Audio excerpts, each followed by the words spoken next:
Stanley's mother insists that there was never a curse. She even doubts whether Stanley's great-great-grandfather really stole a pig.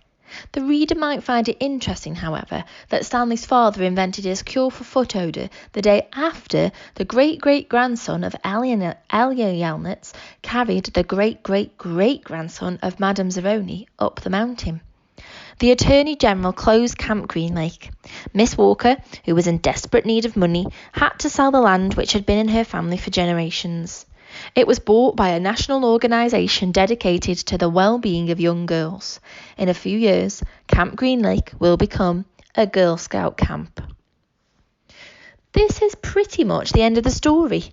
The reader probably still has some questions, but unfortunately, from here on in, the answers tend to be long and tedious. While Mrs. Bell, Stanley's former math teacher, might want to know the percent change in Stanley's weight, the reader probably cares more about the change in Stanley's character and self-confidence. But those changes are subtle and hard to measure. There is no simple answer. Even the contents of the suitcase turned out to be somewhat tedious. Stanley's father pried it open in his workshop, and at first everyone gasped at the sparkling jewels. Stanley thought he and Hector had become millionaires, but the jewels were of poor quality, worth no more than $20,000.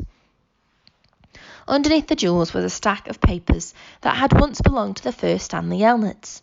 These consisted of stock certificates, deeds of trust, and promissory notes. They were hard to read and even more difficult to understand. Miss Merengue's law firm spent more than 2 months going through all the papers. They turned out to be a lot more valuable than the jewels. After legal taxes and fees, Stanley and Zero each received less than $1 million. But not a lot less. It was enough for Stanley to buy his family a new house with a laboratory in the basement, and for Hector to hire a team of private investigators. But it would be boring to go through all the tedious details of all the changes in their lives. Instead, the reader will be presented with one last scene, which took place almost 1.5 years after Stanley and Hector left Camp Green Lake. You will have to fill in the holes yourself. There was a small party at the Yelnats' house. Except for Stanley and Hector, everyone there was an adult. All kinds of snacks and drinks were set out on the counter, including caviar, champagne, and the fixings to make ice cream sundaes. The Super Bowl was on television, but nobody was really watching. It should be coming on in the next break, Miss Merengue announced. A timeout was called in the football game, and a commercial came on the screen. Everyone stopped talking and watched. The commercial showed a baseball game. Amid a cloud of dust, Clyde Livingston slid into home plate as the catcher caught the ball and tried to tag him out. "Safe!" shouted the umpire as he signalled with his arms. The people at Stanley's house cheered, as if the run really counted. Clyde Livingston got up and dusted the dirt off his uniform as he made his way back to the dugout. He spoke to the camera. "Hi, I'm Clyde Livingston, but everyone around here calls me Sweet Feet." "Way to go, Sweet Feet," said another baseball player, slapping his hand. Besides being on the television screen, Clyde Livingston was also sitting on the couch next to Stanley. "But my feet weren't always sweet," the television Clyde Livingston said as he sat down on the dugout bench. "They used to smell so bad that nobody would sit near me in the dugout."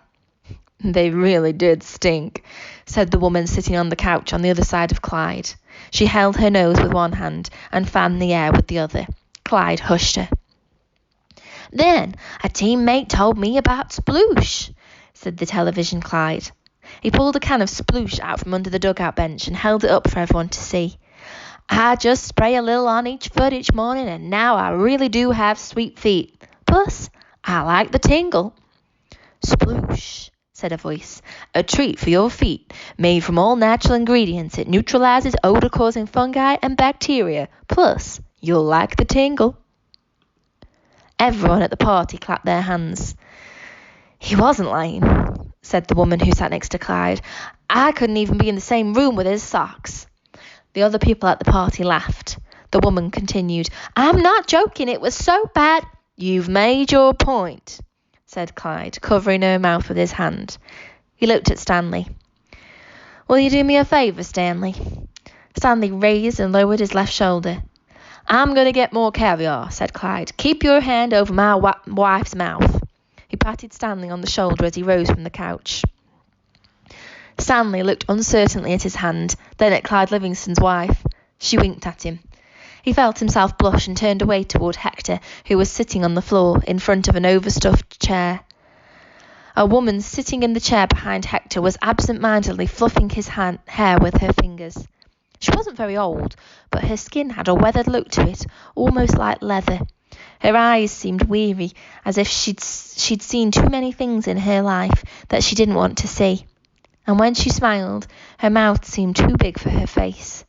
Very softly, she half sang, half hummed a song that her grandmother used to sing to her when she was a little girl. If only the moon speaks so no reply, reflecting the sun and all that's gone by. Be strong, my weary wolf, turn away boldly, fly high, my baby bird, my angel, my only.